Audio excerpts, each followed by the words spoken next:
Assalamualaikum warahmatullahi wabarakatuh. Kali ini saya akan menyajikan materi berjudul Implementasi Perubahan Organisasi pada Majelis Taklim Al-Hidayah. Disusun oleh saya sendiri dengan NIM 2023 1221034. Mari kita kenalkan terlebih dahulu profil dari Majelis Taklim Al-Hidayah. Tujuan utama organisasi ini adalah yang pertama, meningkatkan keimanan dan ketakwaan kepada Allah. Yang kedua, mempererat persaudaraan sesama umat Islam bagi kaum ibu-ibu. Yang terakhir, yaitu untuk membentuk akhlak sesuai dengan Al-Quran dan Sunnah, serta meningkatkan kemampuan jamaah dalam membaca dan memahami, menulis, mengamalkan Al-Quran dalam kehidupan sehari-hari. Kegiatan yang biasa dilakukan antara lain pengajian rutin, sholawatan, tahlil, kajian keislaman, serta berbagai kegiatan sosial keagamaan lainnya. Yang selanjutnya, saya jelaskan apa bentuk perubahan yang saya lakukan. Sebelum ada perubahan, kegiatan ini hanya berpusat pada 3 hal, yaitu pengajian, sholawatan, dan tahlil saja. Kemudian disusunlah program perubahan, yaitu menambah kegiatan baru berjudul pembelajaran menulis ayat-ayat Al-Quran pada setiap pertemuan.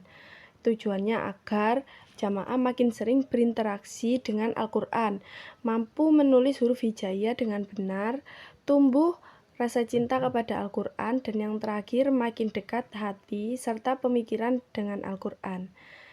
Yang selanjutnya, perubahan ini dianalisis dengan teori perubahan dari Kurt Lewin yang dibagi menjadi 3 tahapan.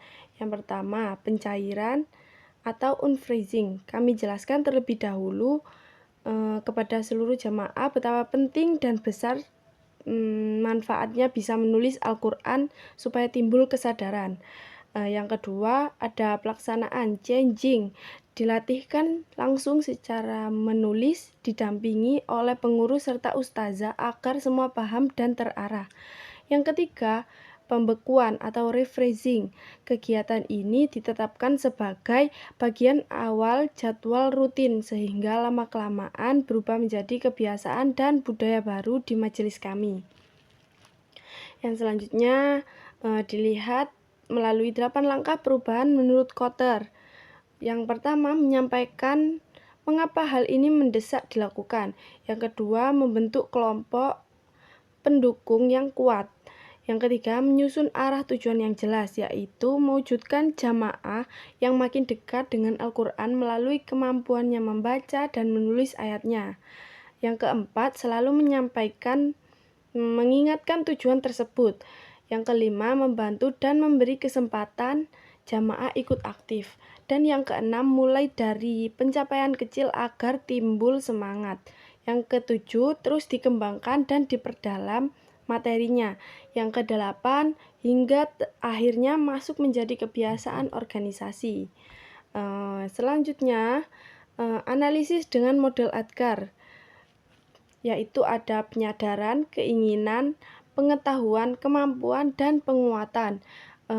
Dijelaskan mengapa kemampuan menulis itu penting, ditanamkan semangat agar jamaah senang dan mau ikut serta, kemudian diberikan materi secara contoh yang benar bagaimana, dilakukan latihan praktis di setiap pertemuan, ada pengecekan hasil dari yang ditulis itu supaya menjadi dorongan agar terus berlanjut.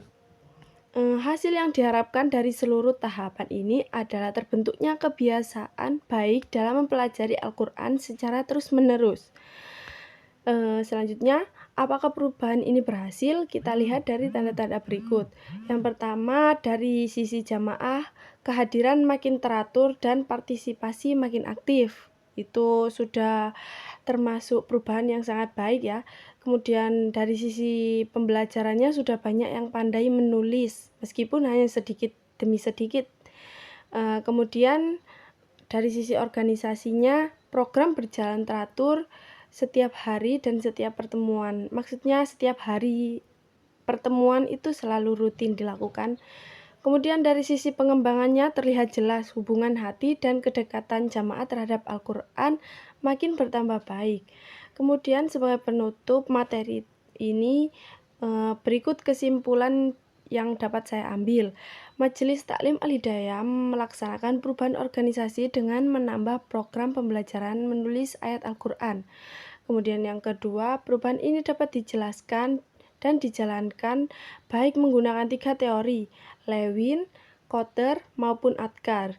Ada sedikit hambatan berupa kebiasaan lama atau keraguan, namun dapat diatasi dengan cara berkomunikasi serta mendampingi secara perlahan. Program ini sangat mendukung tujuan awal majelis, yaitu agar jamaah benar-benar mampu membaca, menulis, memahami, dan mengamalkan Al-Quran dalam kehidupan nyata. Sekian penyajian materi saya. Selanjutnya saya buka kesempatan. Jika ada pertanyaan atau masukan, terima kasih banyak atas perhatiannya. Kalau ada pertanyaan bisa ditulis di kolom komentar. Wassalamualaikum warahmatullahi wabarakatuh.